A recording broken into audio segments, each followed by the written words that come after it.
Olá, boa noite, amigos e amigas aqui do nosso canal do YouTube, Salve Maria. Estamos juntos a partir de agora em mais um programa do nosso Apostolado da Defesa Católica e hoje é o dia da nossa História da Igreja. Nós vamos falar hoje sobre a relação da Igreja com a escravidão, ok? Mas antes disso eu gostaria de convidá-los para que juntos possamos fazer a nossa oração inicial.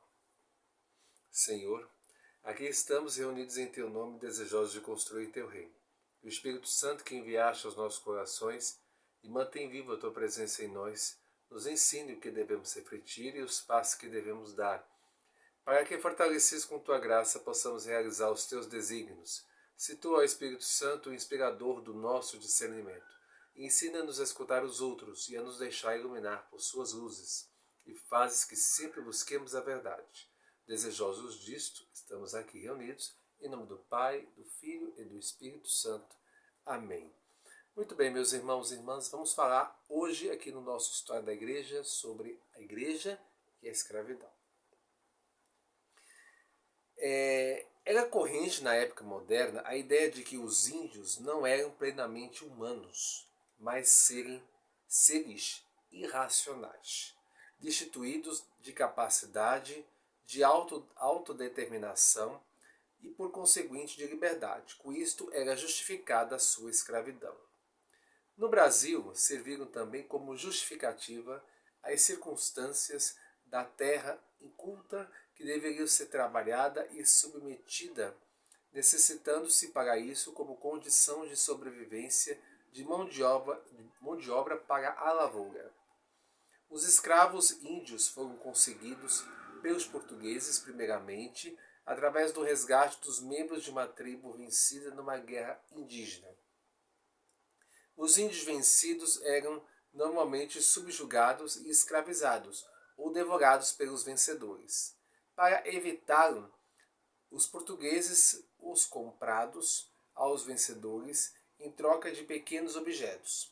Mais tarde, com o número de escravos se mostrasse insuficiente, recorreram os colonizadores aos índios capturados em guerras justas, provocadas pelos índios contra os brancos. Posteriormente começaram a fazer incursões, assaltos a tribos com o fim de escravizá-los. Merece atenção especial o ocorrido com os índios caetés. Mataram e devoraram o bispo Dom Pedro Fernandes, 3 cônegos e cerca de 100 outras pessoas, vítimas de naufrágio, e vangloriavam-se disto, proclamando que haviam matado o chefe religioso dos brancos. Ora, tal atitude foi tomada como ignomínia ao nome cristão. Em consequência, o governador Mendes Sá, que viveu entre 1557 a 1572, mandou contra os caetés uma expedição que fossem reduzidos à escravidão em castigo modelar. Este fato desencadeou da parte dos colonos outros assaltos a índios de tribos diversas, como se todos fossem réus do mesmo crime, o que mereceu imediata reprovação do governador. Diante dos fatos, registraram-se protestos da parte das autoridades eclesiásticas e de autoridades civis. No início do século XVI, o dominicano Domingos de Minaja viajou da América Espanhola a Roma a fim de relatar ao Papa Paulo III os abusos ocorrentes com relação aos índios. Em consequência, o pontífice, escreveu a bula Veritas Ipsa, que é de 1537, em que expôs o equívoco subjacente à instituição da escravatura. Olha só o que disse esse importante documento contra a escravidão, pela Igreja Católica. Tá? O comum inimigo do gênero humano, que sempre se opõe às boas obras para que pereçam, inventou um modo nunca dantes ouvido para estorvar que a palavra de Deus não se pregasse às gentes, nem elas se salvassem. Para isso moveu alguns ministros seus que, desejosos de satisfazer as suas cobiças, presume afirmar A cada passo que os índios das partes ocidentais e meridionais e as mais gentes que nestes nossos tempos têm chegado à nossa notícia, hão de ser tratados e reduzidos ao nosso serviço como animais brutos, a título de que são inábeis para a fé católica, e com pretexto de que são incapazes de recebê-la, os põe em dura servidão, em que têm suas bestas apenas tão grande como aquela que aflige a esta gente. Pelo teor das presentes, determinamos e declaramos que os ditos índios e todos os mais gentes que aqui em diante vierem, a notícia dos cristãos, ainda que estejam fora da fé cristã, não estão privados, nem devem ser de sua liberdade, nem do domínio de seus bens, e não devem ser reduzidos à servidão. Isso aqui é um trecho, né, da bula, dessa bula do Papa Paulo III. As determinações da bula ignoram efeitos positivos, mormente porque observadas pelos jesuítas que defenderam a liberdade dos nativos e agiram contra os abusos dos brancos. Com isto contribuíram para moderar e retirar o costume dos assaltos a aldeias, porém não chegaram a rejeitar qualquer cativeiro. Esta possibilidade era defendida em caso de extrema necessidade e para o melhor bem das almas. Considere-se, contudo, que o tratado dos indígenas pelos jesuítas diferia e muito dos colonos brancos. A 30 de julho de 1609, El-Rei promulgou lei que abolia por completo a escravidão indígena. Ele diz, né? Declaro todos os gentios daquelas partes do Brasil por livres, conforme o direito e seu nascimento natural. Assim, os que já foram batizados e reduzidos à nossa fé católica, com os que ainda servirem como gentios, conforme a pessoas livres como são. Em 24 de abril de 1639, o Papa Urbano VIII publicou o Breve Commissu Nobis, incutindo a liberdade dos índios da América.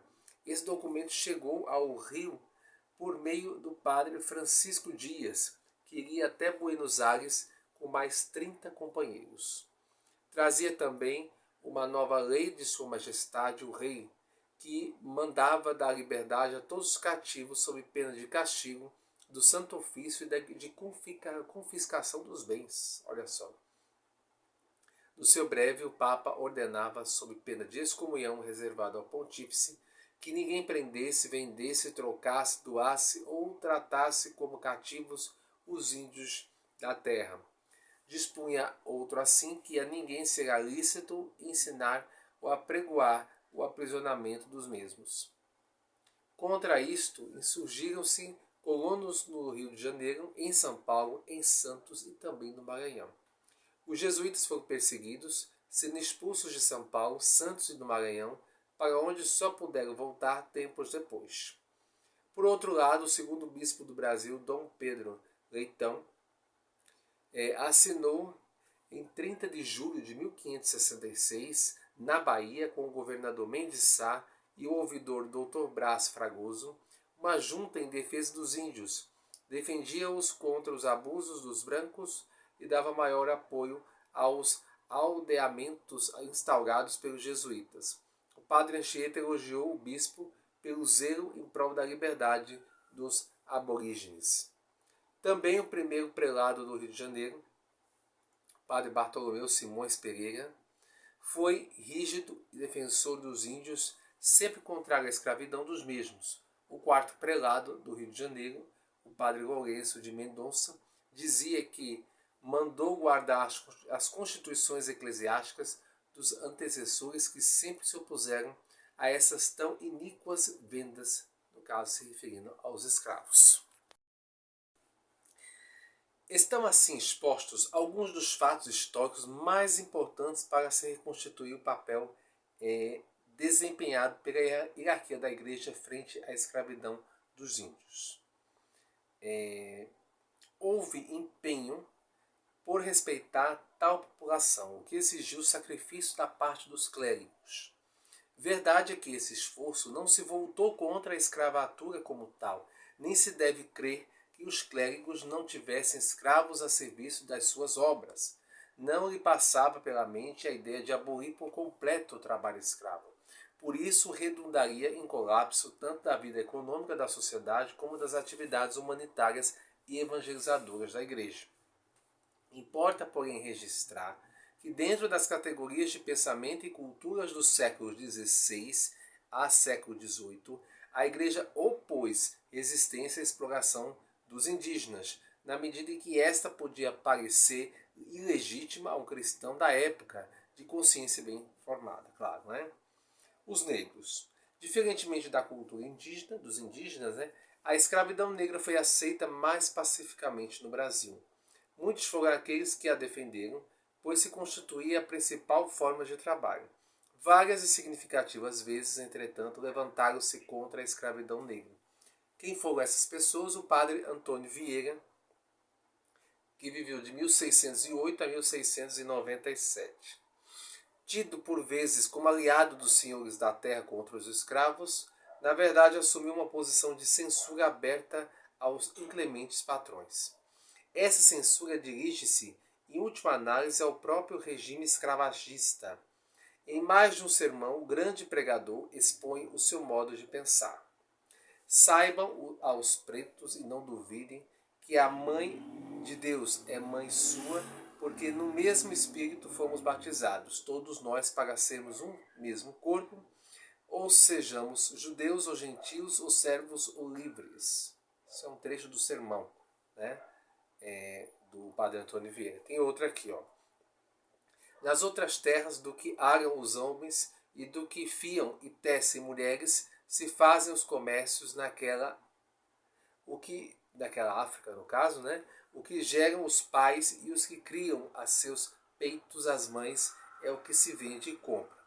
Ó trato desumano, em que a mercancia são homens, ó mercancia diabólica, em que os interesses se tiram das almas alheias e os riscos são das próprias. É mais um sermão aqui do padre Antônio Vieira. Mais um dele aqui, os senhores poucos e os escravos muitos, os senhores rompendo galas, os escravos despidos e nus, os senhores banqueteando, os escravos perecendo à fome, os senhores nadando em ouro e prata, os escravos carregados de ferros, e os senhores tratando-os como brutos, os escravos adorando-os e temendo-os como deuses. Esses homens não são filhos do mesmo Adão e da mesma Eva? Essas almas não foram resgatadas com o sangue do mesmo Cristo? Esses corpos não nascem e morrem como os nossos? Não respiram com o mesmo ar? Essas são as perguntas do padre Antônio Vieira. Não os cobre o mesmo céu? Não os aguenta o mesmo sol? Que estrela é logo aquela que as domina tão cruel? Oh, como temo que o oceano seja para vós mar vermelho, as vossas casas como as do faraó, e todo o Brasil como o Egito. Ao último castigo do Egito precederam as pragas, e as pragas já as vemos. São repetidas umas sobre as outras, e algumas são novas e desusadas, quais nunca se viram na clemência deste clima. Se elas bastassem para abrandar os corações, razão teremos para esperar misericórdia na emenda, mas se os corações como os do faraó se endurecessem mais, ainda mal, porque sobre elas não pode faltar o último castigo. Queira Deus que eu me engane nesse triste pensamento, que sempre aqui e na nossa corte as mais alegres são os mais queridos. Sabei, porém, que é certo, e fico-vos isto na memória, que se Jeconias e seus irmãos crescessem em Jeremias, não seriam cativos, mas porque deram mais crédito aos profetas falsos que os adoravam. Assim ele como seus irmãos, todos acabavam no cativeiro da Babilônia. O padre Jorge Benci escreveu o seguinte. Ele escreveu em 1700 um livro importante e corajoso intitulado Economia Cristã dos Senhores no Governo dos Escravos. Tal obra tornou-se a base para a elaboração das constituições primeiras do arcebispado da Bahia em 1707. O censor do livro, o frade Emanuel da Silva, emitiu a respeito o seguinte parecer: julgo tratar-se de muito útil e necessário clamor contra a ímpia tirania dos senhores de nossa América para com os escravos. As constituições primeiras do arcebispado da Bahia, promulgadas em 1707, estiveram em vigor nas demais dioceses do país durante os séculos XVII e XIX. Esse documento dedicou 23 tópicos à situação dos escravos. Entre outras, merece atenção a exortação a que os senhores proporcionassem aos escravos comida, roupa e o descanso dos domingos e também nos dias santos. Interessou-se também pela catequese a ser ministrada pelos escravos, todavia sem que lhes impusesse o batismo. Isso aqui é importante, sem impor o batismo, né? A bula Immensa Pastorum, né, de Bento XIV, que é de 1741, e nesta bula era censurada a escravidão.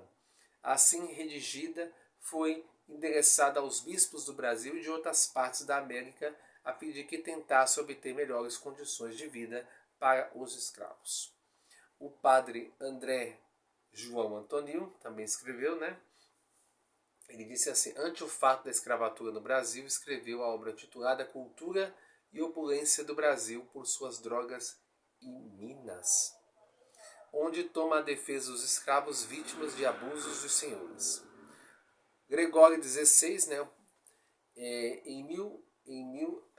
no dia 3 de dezembro de 1839, o Papa Gregório XVI quis corroborar em seu século as declarações de seus antecessores e escreveu, pois, taxativamente: admoestamos os fiéis para que se abstenham do desumano tráfico dos negros ou de qualquer outros homens que sejam.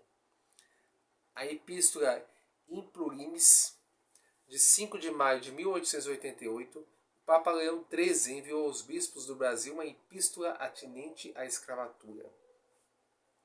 E profundamente deplorava a miséria da escravidão, a que desde muitos séculos está sujeita uma parte não pequena da família humana.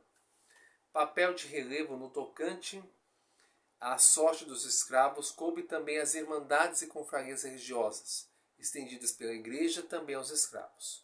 Surgem também confrarias especialmente para os negros, principalmente sob a invocação de Nossa Senhora do Rosário. Tais instituições exerceram importante papel na consciência e da igualdade de todos os homens entre si, afirmando os direitos dos escravos aos benefícios em pé de igualdade com os senhores, tornavam-se fator de educação e formação das mentalidades. Os escravos que se congregavam em irmandade sentiam-se seres humanos iguais aos patrões, certos de que gozavam, né, diante de Deus das mesmas prerrogativas que estes, tanto durante esta vida quanto após a morte. O papel da Igreja frente à escravatura, porém, não se limitou a estes episódios, né? De fato, foi todo um contexto de ideias cristãs que, influindo no espírito do povo, preparou a libertação dos escravos, assinada finalmente no dia 13 de maio de 1888 pela regente Princesa Isabel, a fim de comemorar enfaticamente tal evento. O Papa Leão XIII, inclusive, enviou à princesa a Rosa de Ouro, sinal de distinção e benevolência de sua santidade. Tá? Tudo isso aqui, essa fonte é da revista Pergunte e Responderemos, de Dom Estevão Bittencourt. Tá certo? Muito bem, meus irmãos. Aí é bastante história, né, sobre essa questão da escravidão, né, da relação da igreja com a escravidão. Vamos ao nosso momento de pedido de oração de hoje. A gente reza então por todas as almas que estão no purgatório, em especial pelos meus pais, pelo meu irmão, pela minha tia Maria Fernanda dos Santos, por Dona Maria Belmiro Bento, pela recuperação da saúde de Dona Romana Maria Jesus, por Dona Sulema, por Dona Ana Lúcia, pelo Paulo Luiz, pelo Monsenhor Guilherme, pela Carla Cibele, pelo avô e a mãe do José Luiz, por Adriana Araújo, por Dona Luzinete, o João Lucas, o Júlio e o senhor Júlio e a Dona Benedita, que são os avós do Cleberson, por Zefinha, minha prima, por Dadá e o seu sobrinho Lucas Lima. Por aqueles que estão desempregados, em especial por Dona Ana Lúcia, Paulo Nazário, esse que vos fala, né, e a Luciclécia, em especial pelo Cleberson e pelo fim da guerra no Oriente Médio, pelo Papa, pelos bispos do mundo inteiro, pela santificação do clero mundial, pelos diáconos, em especial o diácono Marinaldo Souza e o diácono Carlos Foiano. A gente reza também, acho que nunca, né, pela saúde e recuperação do nosso Papa Francisco. Por todos os leigos, em especial pelos nossos amigos e amigas de qualidade, a Luciclécia e a Dona Vera Lúcia, e também pelo nosso apostolado de defesa católica. Assim também a gente reza pela união de todos os cristãos, a única igreja do nosso Senhor Jesus Cristo, que é a Igreja Católica Apostólica Romana, e que assim Deus possa atender a todos os nossos pedidos. Amém. Pater noster, quis in celis sanctificetur nomen tuum, advenienti regnum tuum, fiat voluntas tua, sicut in cielo et in terra. Pane nostro quotidiano da nobis hodie, et dimitte nobis debita nostra, sicut et nos dimittimus debitoribus nostris, et ne nos inducas in tentationes, sed libera nos a malo. Amém. Ave Maria, gratia plena, Dominus tecum, benedicta tui mulieribus, et benedictus fructus ventris tui, Iesus. Santa Maria, Mater Dei, ora pro nobis peccatoribus, nunc et nora mortis nostre. Amém. Gloria Patri et Filio et Spiritui Sancto, sicut erat in principio et nunc et semper, et in saecula saeculorum. Amém. Muito bem, meus irmãos e irmãs, encerramos por hoje o nosso programa História da Igreja. Se Deus assim permitir, na próxima semana a gente volta com mais um programa, tá certo? Aliás, na próxima semana, próxima quarta-feira, deixa eu olhar aqui, próxima quarta-feira é um dia especial, um dia de luto para mim. Então nós não teremos o nosso programa História da Igreja, excepcionalmente. No horário vai ter a Santa Missa pelos 21 anos da morte do meu pai, tá certo? Então, na próxima quarta-feira nós não teremos o nosso História da Igreja, que volta de hoje a 15 dias então, tá certo? Então é isso, fique com Deus, uma santa noite, salve Maria.